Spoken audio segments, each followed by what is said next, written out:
back to Twitter and you're like, I'll read that in a minute, I want to read that. And then you end up with all these tabs with all these articles you should read that you actually don't read, right?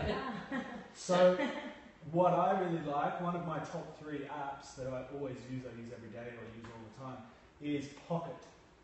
And what you do with Pocket is you add the extension to your browser or you add it on your iPhone or your iPad or whatever. And as soon as I press Pocket, the page is saved. So if I log into my Pocket account, you can see that article just popped up in my list. It's kind of like my to-do list, right? So, got a lot to do. Got a lot to do, but you don't have to get to it, right? So if you click it, it takes all of the advertising out, it takes all of the flashy bits out around the side, and all you get is the text.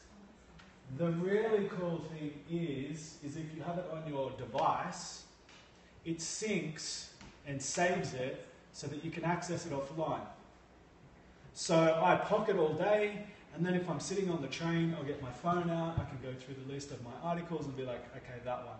You don't need internet access because it downloads them when you have internet, and then when you're offline you can read. So it's great for like the aeroplane, or if you want to go in the park and read, you take your iPad and you can go and read offline and do all that kind of stuff. There was something else I was going to show you, but I can't remember. Oh, it also saves, and once you say you've read it, you tick it. Feels really good because then that goes off your list and you're only down to 480. Slam. Yeah.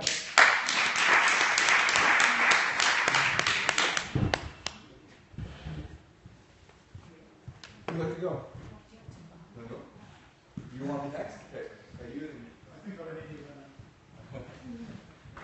my name is Bradley. I teach at a really small school with very limited facilities. We actually don't own our own gym.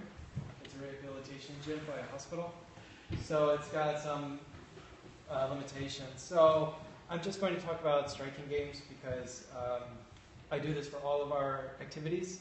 But we have some very athletic boys, ball dominant boys, and some more timid participants.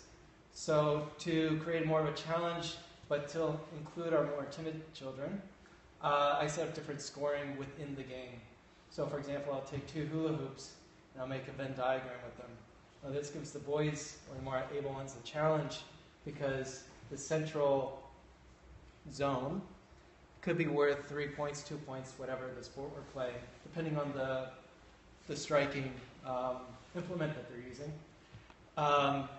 Whereas the wider zones are also counted as 1 point. That way everybody gets a bit of success. And kids start to figure out those boys who want to challenge themselves will spend their whole time trying to get the maximum points. But the clever ones realize that that's really difficult and that to win the game, they need to volume score, so they go for the 1 point. So there's more strategy involved. But at the same time, they're trying to build their accuracy without direct teaching. I also do this with cricket by limiting certain boys to scoring 4s and 6s. Okay. Is that time? No, it's not time. 25 seconds. Scoring 6s, but I don't teach them, but it encourages them to think about directional hitting. And then the other kids start picking up what they're doing by watching and observing. But if you want to talk to me more about the other games that I use the scoring system on, you can email me or just chat with me this afternoon. I'm actually leaving tonight, so. Good. Slam. Actually, I might use 2 minutes. Can you give me 1 minute and I'll switch? Yeah. Okay, first one is if you're in MYP, you might not be aware, but you can actually drop out of MYP for PE, and your school can still be an MYP school. We did that because we weren't very happy with the program for MYP.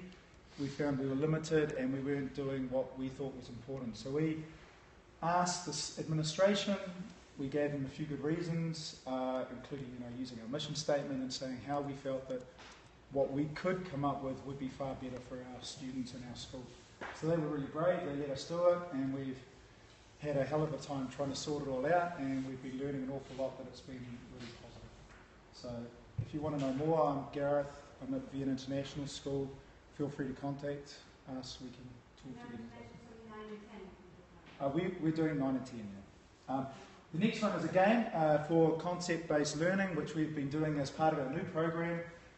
We've been doing, for example, small chord invasion games was an option the kids could choose. And we were choosing, maybe 3 concepts in there that we were working on and trying to work on, the same concept in basketball, in indoor soccer, in handball. And I culminated that with a game I call multi-sport, where after having played a number of different games, the kids pair up, sit on opposite side of the gyms, number up, and when I call out, say 1, 2, 3, those kids get up, run across, touch the wall, and then try and score in the other goal. And they don't know what they're going to play. So you throw 6 indoor hockey sticks and a ball, and they play. You throw a frisbee in, and they play. You throw a basketball in, and they play basketball. You throw a soccer ball, and they play soccer. And I found it a really good way that after talking about how to defend or whatever, or how to attack, make space, that they did it. Slam. Good job. Girl, do you have someone showing your iPad? Yeah. I can project Oh, it. really? Yeah. There's like 10 people watching the Periscope right now. It's awesome. Seconds away from my 2 minutes. No.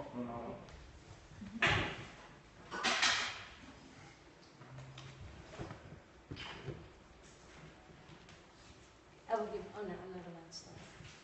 So I'm streaming this live right now, and I'm getting messages from people in Chicago and in Australia and all over the place, like saying, like, thanks so much. They're getting so many good ideas from us. So it's really cool. Someone in Ontario. Someone from Connecticut. Because this is so old. Sorry. Okay, I will do that then right here. What I use in my school at the International School of Düsseldorf, I use wireless headphones. That is to teach dance with. The reason why I came about it is because they built a new gym, and we were in a bubble for a year and a half, and we were 2 classes at the same time. So when you teach dancing with 2 classes at the same time, there's a lot of noise. So I thought of, there are silent discos where people put headphones on and they dance, they hear their own music and they do whatever. Why don't I take that concept into my gym and have wireless headphones? And the good thing is, well, you won't hear much, but they will hear everything, and they're all dancing, and they're all focused on their own dancing, and they're not talking to their friends because they have their headphones on, so they're so focused on what it is they're doing. And then I found out that these silent headphones actually have 3 stations, so I can actually have 3 types of music on at the same time, so groups could work on 3 different music pieces, so to speak. And I thought, in what other situation could I use this? And we're doing a long distance run, middle distance run outside. And I thought, if these students work on their individual level, and I differentiate it, and I have the beginners listening to the NHS Couch to 5K the first week around, and I have the advanced listening to the week number 8, and the intermediate listening to week number 4, I can have everyone running at the same time, doing other stuff, because they listen to their wireless headphone, and this voice of the NHS Couch to 5K will tell them exactly what to do. And that kind of looks cool. Sorry, I hate this. So then you have students all doing different things, and you see people walking, you see people running at the same time, and suddenly you see people sprinting pass by. And I had the wireless headphone on, so I could change the channels, and I could exactly hear which student was doing what, because I asked them to wear different colored pins.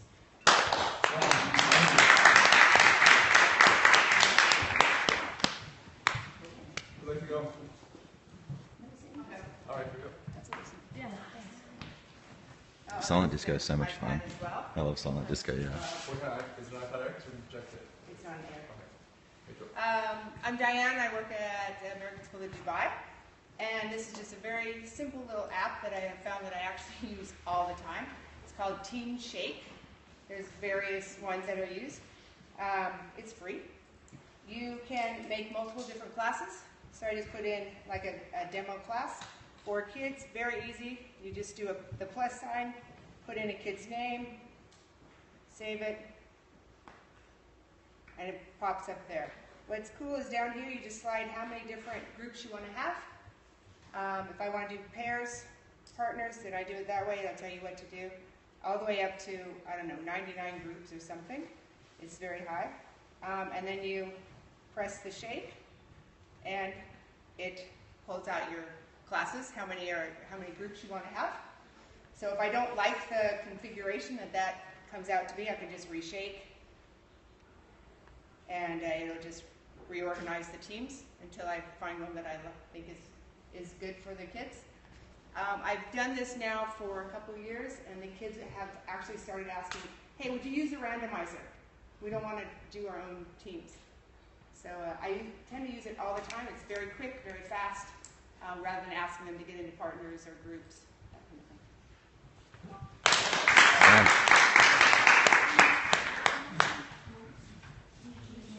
Anybody? Everyone go up? Got time for a couple more. No? Can I go up? Yeah, go up again. Is that okay if I go up again? You sure nobody else wants to go up? Just talking about Nance, a couple of years ago, I was looking at the outcomes I wanted to try and reach with my students, and I saw that there were outcomes based on synchronization, surpassing oneself, and coordinating actions to those of a partner or teammates. I was trying to think, okay, what would be the best activity to try and reach that? And I thought, dance would be amazing to reach those outcomes. Now the thing is, contrary to what you might have seen at the night of the beer hall, I'm not that great of a dancer. So I don't necessarily feel comfortable going up and showing dance to my students. But I didn't want that to be the reason why I wasn't going to include dance in my curriculum. So what I decided to do is try and think a little bit outside the box and try and see how we could reorganize this. So what we did is we did a So You Think You Can Dance competition. So the students were broken off into teams that they selected themselves. Each team was presented with 3 styles of dance. We did hip-hop, contemporary, and jive. And I made these posters, and on the poster there was QR codes they could scan, they can learn more about that style, they could see examples of videos from the So You Think You Can Dance show for those styles. And they also had, with the iPads, they had different songs that were associated for each style. So I selected the songs. Don't let your kids select the songs because they'll take like 6 lessons trying to decide what song they want to dance to. So then what the kids had to do is that they put together a choreography, but instead of having to perform in front of everyone, they recorded their choreography on the iPad. And when it came time to the final big show, what would happen is that students would go around from iPad to iPad and watch everybody's choreography and then fill out this peer assessment sheet. So it took away that whole scary aspect of having to perform in front of everybody else. And all of a sudden I had this crazy amount of student engagement in class. I had parents calling me and be like, my kid's freaking out because he just came up with a dance move, but he's not sure he's going to have time to teach his teammates. And like, it was just amazing coming in before school, after school, at lunch, all to work on their dance choreographies. I blogged about this a couple of years ago when 2 teachers did, one in the UK, one in Wisconsin. They did it both on their own side, but then they had the kids in Wisconsin evaluate the kids in the UK, and the kids in the UK evaluate the kids in Wisconsin. So it's just a really cool activity and just a way of including dance in your curriculum.